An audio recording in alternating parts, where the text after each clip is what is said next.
পশ্চিমবঙ্গে ভোটার তালিকার বিশেষ নিবিড় সংশোধন এসআইআর এ ৬০ লক্ষের বেশি মানুষ আন্ডার অ্যাডজুডিকেশন অর্থাৎ বিচারাধীন অবস্থায় রয়েছেন। এর মধ্যে ১৫ লক্ষের মতো মানুষের অ্যাডজুডিকেশনের কাজ শেষ হয়েছে। তাদের মধ্যে কত লক্ষ বাদ গেছেন এখনো আমাদের কাছে সেই পরিসংখ্যান নেই। কিন্তু আমরা এখন রয়েছি কলকাতার পার্ক সার্কাসের 7 পয়েন্টের কাছেই একটা ধর্ণা মঞ্চে। ৪ঠা মার্চ থেকে এখানে ধর্ণা চলছে এসআইআর এর বিরুদ্ধে ভোটাধিকার রক্ষা মঞ্চের নামে। ধর্মতলায় মুখ্যমন্ত্রী মমতা ব্যানার্জির ধর্ণা মঞ্চের সামনে অনেক মানুষের ভিড় ছিল, সমস্ত ক্যামেরার চোখ ছিল সেই ধর্ণা মঞ্চে।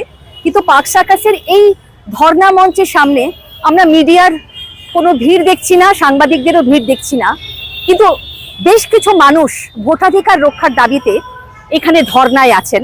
এমন একজনের সঙ্গেই আজকে কথা বলবো। প্রথমে আমার নাম সাইফুল্লাহ, আমি বাংলা বিভাগ আলিয়া বিশ্ববিদ্যালয়ে অধ্যাপনা করি।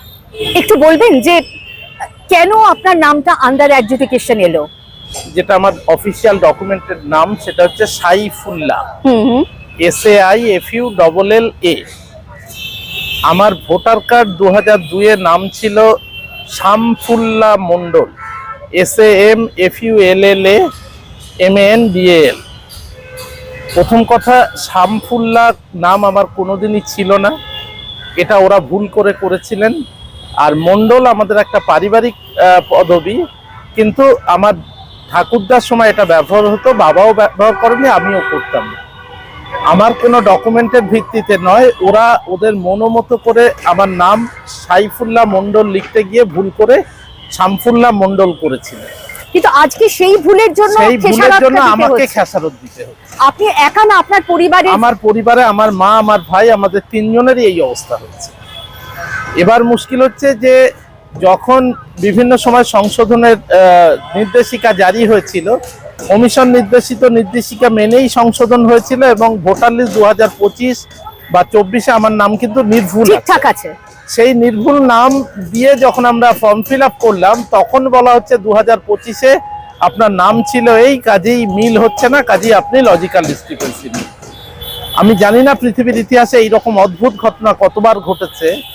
কর্তৃপক্ষ তাদের ভুলে একটা ভুল নাম এন্ট্রি করেছিলেন, তারাই সেটা সংশোধন করার সুযোগ দিয়েছিলেন। তারা যদি সুযোগ না দিতেন তাহলে আমার ওই নামটাই থাকতো এবং আজ আমাকে লজিক্যাল ডিসক্রিপেন্সি এবং তারপরে হচ্ছে বিচারাধীন আছি। এখন আমি কিসের অপরাধ, কেন অপরাধ, কার অপরাধ, কার উপর চাপিয়ে কাকে বিচারাধীন করা হচ্ছে, এর থেকে হাস্যকর আর কিছু হয় না। ফ্যাসিবাদী একটা রাষ্ট্রশক্তি ছাড়া কখনো এইরকম অপকর্ম, এরকম অন্যায় করতে পারে বলে আমি বিশ্বাস করি না। আপনি একটু বলুন তো, যে যখন দেখলেন যে আপনার নামটা আন্ডার অ্যাডজুডিকেশন এসেছে বা আপনার পরিবারের আরো কয়েকজনের, তখন আপনারা কি বিএলওর সঙ্গে যোগাযোগ করেছিলেন? হ্যাঁ, করেছি। তখন তিনি কি বললেন? বিএলও একই কথা বলছেন যে ওরা, আমি তো মাধ্যমিকের সার্টিফিকেট দিয়েছি, পাসপোর্ট দিয়েছি, যাবতীয় ডকুমেন্টস দিয়েছি। ওরা বলছেন যে আমারই তো ছাত্রস্থানীয় একজন বিএলও ছিল, আমার ছাত্র, সরাসরি ছাত্র। সে বলছে দাদা তুমি তো দেখেছো আমি সবকিছু তোমার সামনে বসেই করেছি। ওরা যে কেন এটা করলো আমরা বুঝতে পারছি না। ওরা মূলত অবজারভার, রোল অবজারভারদের উপর দায়িত্ব করছেন, যে ওরাই এই অবজারভার, রোল অবজারভার, এরাই মূলত বদমাশিটা করেছে।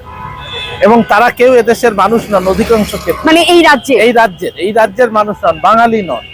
তারা এই বদমাশিটা করছেন এবং অধিকাংশ ক্ষেত্রে দেখা যাচ্ছে যে একটা বিশেষ ধর্ম সম্প্রদায়ের প্রতি তাদের এই মানে বৈরিতা লক্ষ্য করা যাচ্ছে। এটা বলতে খুব অস্বস্তিকর, কিন্তু আমরা অন্তত পরিসংখ্যান তাই বলছে যে কোনো নাম, আমার পাশেই যে ছেলেটি লজিক্যাল ডিসক্রিপেন্সিতে দিয়েছিল তারটা ক্লিয়ার হয়ে গেছে।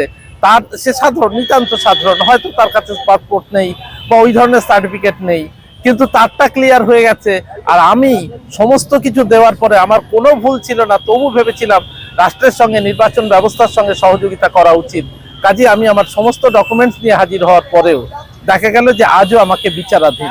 সবচেয়ে বড় কথা হচ্ছে আমার বিচার করা হচ্ছে, কিন্তু যেখানে যিনি আমার সিদ্ধান্ত নিচ্ছেন তার কাছে আমি নেই। না, এইবারে যে পরিস্থিতিটা হলো, সুপ্রিম কোর্টের যে একেবারে সর্বশেষ নির্দেশ, সেই নির্দেশ অনুযায়ী এখন গোটা ব্যাপারটা চলে গেছে বিচার বিভাগের হাতে। যদি আপনি ভোটার তালিকায় না থাকেন শেষ পর্যন্ত, তখন আপনাকে যেতে হবে ট্রাইব্যুনালে। এই ব্যবস্থাটা আজকে আপনার কি মনে হয় বিচারকের হাতে পুরো ব্যাপারটা যে ছেড়ে আমি দেওয়া তো হলো? এটাই বলছি যে এর থেকে হাস্যকর, এর থেকে অনাচার তো আর কিছু হতে পারে না। যে মানুষটি গ্রামের প্রত্যন্ত অঞ্চলে বসে রয়েছে তাকে হাইকোর্টে এসে মানে এর সঙ্গে মুখোমুখি হতে হবে, বিচারকদের ট্রাইব্যুনালের মুখোমুখি হতে হবে। কেন কোর্ট অন্ধ ধৃতরাষ্ট্রের মতো আচরণ করছেন বলে আমাদের মনে হয়েছে। যারা অপরাধ করেছিলেন, যারা এই শত শত মানুষকে মানে বিচার বিভাগীয় আওতার মধ্যে নিয়ে এসেছেন, তাদের প্রতি কোনো আঙুল তুলছেন না। যত রকমের বদমাইশি করা যায়, একটা সংবিধান সম্মত সংস্থা সাংবিধানিক ন্যায়কে মান্যতা দিয়ে এই পদে বা এই দায়িত্বে অধিষ্ঠিত হওয়ার পর এতখানি ন্যাক্কারজনক কাজ যারা করতে পারেন, তারা মানবতার শত্রু, নিজেদের শত্রু, দেশের শত্রু, জাতির শত্রু, সংস্কৃতির শত্রু। কিন্তু এই ন্যারেটিভটা অদ্ভুতভাবে মানুষের মনের মধ্যে গেঁথে গেছে যে যারা বাদ পড়ছেন তারা আসলে অনুপ্রবেশকারী বাংলাদেশি রোহিঙ্গা। घुसपैठियों की वजह से आज बंगाल की रोटी, बेटी, माटी, उस पर सबसे बड़ा खतरा आ गया है। ये लोग बंगाल के लोगों का रोजगार छीन रहे हैं। আপনি তো জানেন ফ্যাসিস্ট শক্তির চরিত্রই তাই, সে সবসময় মানুষের মধ্যে বিভেদ তৈরি করতে চায়। আমাকে আজ বিচারাধীন রাখা হয়েছে মানে আমার দিকেও সংশয়ের আঙুল তুলছে। আমি সেই মানুষগুলোর দিকে চ্যালেঞ্জ ছুড়ে দিয়ে বলি, আমি আপনার থেকে এদেশের মাটির সঙ্গে আমার রক্তের সম্পর্ক অনেক বেশি। আপনাকে বিশেষভাবে জিজ্ঞেস করব, যখন অ্যান্টি সিএএ মুভমেন্ট হয়েছিল তখন এই পার্ক সার্কাসে যে আন্দোলন হয়েছিল সেটা দিল্লির শাহিনবাগের সঙ্গে একসঙ্গে উচ্চারিত হয়েছিল। এখানে এই আন্দোলনটাও কিন্তু তখন বিপুলভাবে অনেক মানুষ যোগ দিয়েছিলেন। আজকে যখন আপনাদের দেখছি তখন আপনাদের পাশে আর সেই জমায়েতটা দেখছি না। তার কারণ কি সেভাবে রাজনৈতিক দলগুলো এর সঙ্গে যুক্ত হয়নি? আমার যেটা ধারণা যে রাজনৈতিক দল, বিশেষত ক্ষমতাসীন যারা রয়েছেন, তারা মানুষকে ভুল বোঝাচ্ছেন। তারা বোঝাতে চাইছেন ভোট মিটে গেলে সবার নাম উঠে যাবে। সাধারণ মানুষ বুঝতে পারছেন না যে আজ থেকে 20-25 বছর পরে এই কথাটা উঠবে যে 2026-এ তোমার নাম ছিল অথবা ছিল না। তখন যে বেকায়দা বা যে সমস্যাটা হবে সেটা সাধারণ মানুষ বুঝতে পারছেন না।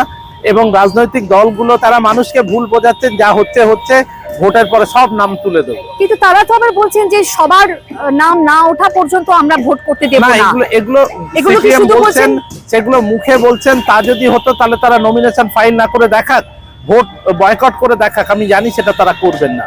যতক্ষণ না পর্যন্ত এই অ্যাডজুডিকেশনের লিস্ট থেকে মানুষ বেরিয়ে আসছেন এবং ভোটার তালিকায় তার নামটা থাকছে, তার কিন্তু সম্পত্তি কেনা বেচা থেকে শুরু করে ব্যাংকের অ্যাকাউন্টের লেনদেন থেকে শুরু করে অনেক কিছুতে অসুবিধা হচ্ছে বলে শুনতে পাচ্ছি, কোনো কোনো কথা ক্ষেত্রে শুনছি। হচ্ছে।